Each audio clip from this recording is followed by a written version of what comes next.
سل بني إسرائيل كم آتيناهم من آية بينة ومن يبدل نعمة الله من بعد ما جاءته فإن الله شديد العقاب زجن للذين كفروا الحياة الدنيا فيسخرون من الذين آمنوا والذين اتقوا فوقهم يوم القيامة والله يرزق من يشاء بغير حساب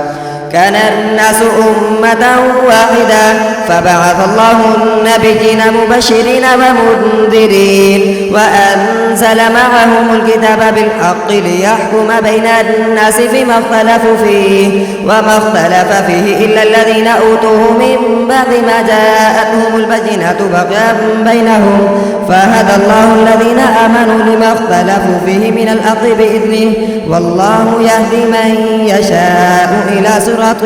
مستقيم أم حسبتم أن تدخلوا الجنة ولما يأتكم مثل الذين خلوا من قبلكم مستهم البأساء والضراء وزلزلوا حتى يقول الرسول والذين آمنوا معه متى نصر الله ألا إن نصر الله قريب يسألونك ماذا ينفقون قل ما أنفقتم من خير فللوالدين والأقربين واليتامى والمساكين وابن السبيل وما تفعلوا من خير فإن الله به عليم كتب عليكم القتال وهو كره لكم وعسى أن تكرهوا شيئا وهو خير لكم وعسى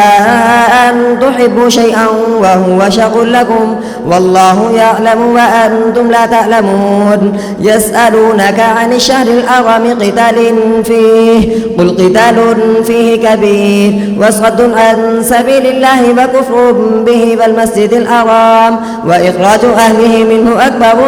عند الله والفتنة أكبر من القتل ولا يزالون يقاتلونكم حتى يردوكم عن دينكم إن استطاعوا ومن يرتد منكم عن دينه فيمت وهو كافر فأولئك حبطت أعمالهم في الدنيا والآخرة وأولئك أصحاب النار هم فيها خالدون إن الذين آمنوا والذين هاجروا وجاهدوا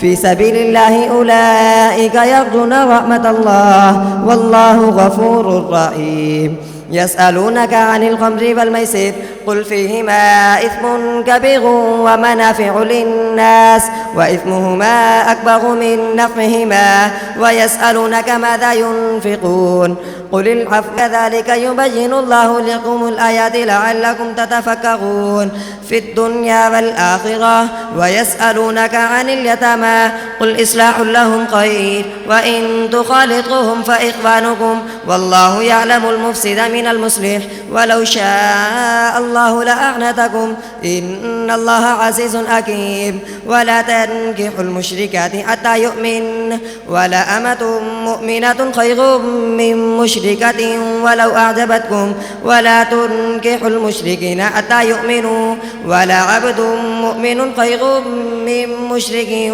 ولو أعجبكم أولئك يدعون إلى النار والله يدعو إلى الجنة والمغفرة بإذنه ويبين آياته للناس لعلهم يتذكرون